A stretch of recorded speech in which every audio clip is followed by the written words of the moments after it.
This is Virendra Mehta. Welcome you all on the Memory Genius channel. कुछ students पूछे हैं, एक student ने श्री विद्या साधना से रिलेटेड। तो सबसे पहला जो क्वेश्चन है वो ये किया गया है कि सर हम जो श्री विद्या साधना करते हैं तो आप बताइए कि हमें जो वर्कआउट है मीन्स योगासन है वो पहले करने चाहिए या साधना पहले करनी चाहिए या प्राणायाम करने चाहिए, तो क्या सही सीक्वेंस है वो आप बताइए। तो देखिए सही सीक्वेंस जो है वो आपको मैं यही बता रहा हूं। देखिए फर्स्ट इज जनरल वर्कआउट। सबसे पहले मैं आपको सजेस्ट करूंगा कि आप मॉर्निंग वॉक के लिए जाएं, राइट। उसके बाद जितने भी सूक्ष्म व्यायाम हैं हर एक ऑर्गन के मींस नेक टू फीट, आप सभी जो अंग हैं उन सब के व्यायाम करें। उसमें हाथ भी इंक्लूडेड हैं, एल्बोज भी हैं, शोल्डर्स हैं, नीज हैं, वेस्ट है, राइट। सभी के जो एक्सरसाइजेस हैं वो आपको करने हैं। उसको करने के बाद आप योगासन करेंगे, राइट। सबसे बढ़िया जो योगासन है वो सूर्य नमस्कार है, all in one complete yoga है, राइट। उसके बाद मैं आपको सजेस्ट करूंगा कि आप जो है प्राणायाम के लिए जाएं, राइट। प्राणायाम मीन्स उसके बाद कपालभाति प्राणायाम, अनुलोम विलोम प्राणायाम, भस्त्रिका और भ्रामरी प्राणायाम मैं आपको सजेस्ट करूंगा।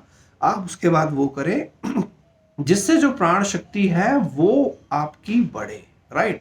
इसके बाद आप जो है श्री विद्या साधना के लिए जाएं, राइट। जितना भी समय आपने एलोकेट किया है, कोई जरूरी नहीं है कि 1 आवर ही आपको देना है। अगर आप बिजी शेड्यूल में हैं, आपके पास समय कम है, तो उसी हिसाब से मैनेज हो सकता है। 15 मिनट्स 20 मिनट्स तक भी हो सकता है।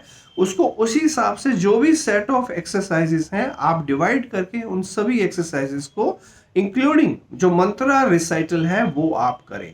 तो ये एक सही सीक्वेंस होगा श्री विद्या साधना को करने के लिए। नेक्स्ट क्वेश्चन ये है कि स्टूडेंट ने पूछा है कि सर जो त्राटक है श्री चक्र पे, राइट, तो यही एक्सरसाइज क्या श्री विद्या साधना है? नहीं जी, ये बेसिकली श्री विद्या साधना का एक पार्ट है, एक एक्सरसाइज है, one of the exercise of Shri Vidya sadhana जो हम कंप्लीट साधना में करते हैं। ये भी इन्होंने पूछा है कि सर अगर हमें बिना स्पेक्स के नहीं दिखाई देता येलो डॉट जो श्री चक्र पे है, तो क्या स्पेक्स पहन के हम ये एक्सरसाइज जो है वो कर सकते हैं? हाँ, कर सकते हैं अगर आपका नंबर जो है वो ज़्यादा है, राइट। अगर स्पेक्स पहन के आपको क्लियर जो है वो येलो डॉट दिखाई देता है तो डेफिनेटली आप स्पेक्स पहन के भी इस एक्सरसाइज को कर सकते हैं। साथ में मैं आपको सजेस्ट करूंगा कि स्पेक्स जो है वो इजीली रिमूव हो जाता है। 2-3 वीडियो हैं हमारे जो आईज की जो उसको एम्पावर करते हैं, आपकी जो नेत्र ज्योति है उसको बढ़ाएंगे। आप वीडियोस वो देख लीजिएगा, राइट। और आपका स्पेक्स जो है वो डेफिनेटली उतर जाएगा जैसे जैसे आप योग आसन और फूड और थॉट्स की जो क्वालिटी के ऊपर ध्यान रखेंगे।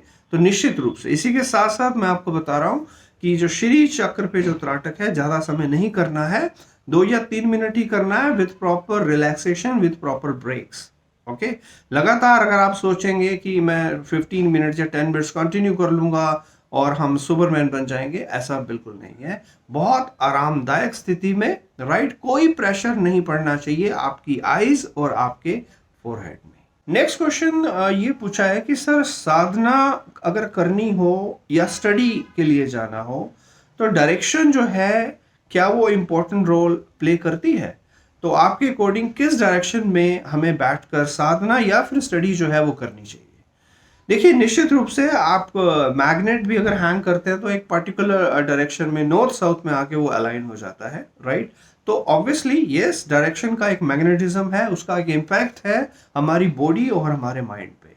देखिए बेस्ट डायरेक्शन जो है चाहे वो साधना के लिए हो चाहे स्टडी के लिए हो, वो ईशान कोण है, means north east direction, right. तो मैं आपको सजेस्ट करूंगा आप नॉर्थ ईस्ट डायरेक्शन में ही साधना करें। नेक्स्ट क्वेश्चन ये पूछा है कि सर जो हम कपड़े पहनते हैं, जो उसका कलर है, हम किस कलर के जो कपड़े हैं वो पहन रहे हैं, क्या इसका भी कोई प्रभाव है हमारी बॉडी और माइंड पे? निश्चित रूप से है। देखिए किस कलर के हम जो वस्त्र है वो अगर डालते हैं निश्चित रूप से उसका प्रभाव है। तो सबसे पहले मैं तो सजेस्ट करूंगा कि जो भड़कीले वस्त्र हैं वो आप ना पहने। इससे क्या है, एक तो लस्टफुल जो थॉट्स हैं वो ज्यादा आते हैं। आप सीधे साधे कपड़े जो है वो पहने, राइट। इसी के साथ साथ मैं थोड़ा सा वैदिक संस्कृति से भी अकॉर्डिंग जो है मैं आपको बता दूं कि डेज के अकॉर्डिंग भी जो कलर है वो फिक्स है। कोशिश कीजिए, कोई हार्ड एंड फास्ट रूल नहीं है। अच्छा है अगर आप उस कलर के पहनते हैं एक पर्टिकुलर डे पे, राइट। जैसे मंडे को आप ब्लू कलर के जो कपड़े हैं वो डाल सकते हैं, ट्यूसडे को रेड कलर है, वेडनेसडे को ग्रीन है, थर्सडे को येलो है, फ्राइडे को व्हाइट है और सैटरडे को ब्लैक है। तो निश्चित रूप से जो कलर है कपड़ों का वो इम्पैक्ट डालता है, राइट। इससे जो माइंड है देखिए वो शांत रहता है। अलग अलग एनर्जी जो है वो कलर हमें देता है। हर कलर का महत्व है, याद रखिएगा। रेनबो में भी देखिए जो कलर है, आप बोलते हैं 7 कलर्स हैं, तो हर एक कलर का एक इम्पैक्ट है, राइट। बॉडी पे भी, माइंड पे भी, राइट। जैसे हम संतों को देखते हैं तो वो वाइट कलर का जैसे कुर्ता पजामा है या धोती है वो पहनते हैं। सन्यासी है वो भगवा कलर, राइट, जो सेक्रीफाइस को दिखाता है, जो मींस जो इस मटेरियल वर्ल्ड से आगे निकल चुके हैं, राइट। तो ऑब्वियसली इन सभी जो वस्त्र है उनके कलर्स का इम्पैक्ट है। साथ में ये भी पूछा है कि सर आप कोट पैंट डालते हैं या पैंट शर्ट डालते हैं तो आपको भी जो है वो भगवा धारण करना चाहिए। देखिए ऐसा कुछ नहीं है। सन्यासी का केवल यही मतलब नहीं है कि जिसने भी भगवा डाला होगा वो सन्यासी है, राइट। आज करके इस एरा में ऐसा जरूरी नहीं है, राइट। बहुत सारे फ्रॉड लोग भी हैं जो भगवा डाल करके जो है वो नाटक करते हैं। ऐसा नहीं है। देखिए सन्यासी जो है वो अंदर से हुआ जाता है, ना कि आउटर अपीयरेंस से, ठीक है। ठीक है, मॉडर्न वर्ल्ड है, आप धोती कुर्ता ठीक है कभी डालें कभी ना डालें, आप इसके अकॉर्डिंग आप कोट पैंट भी डालें, कोई प्रॉब्लम नहीं है। लेकिन internally, right, you have to be a sannyasi, you have to be the Brahmachari.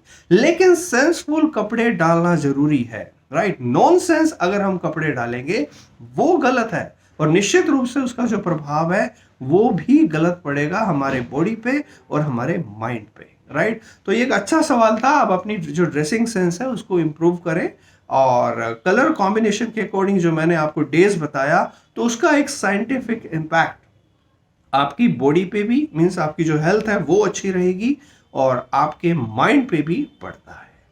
So with this words, thank you so much, have a great day.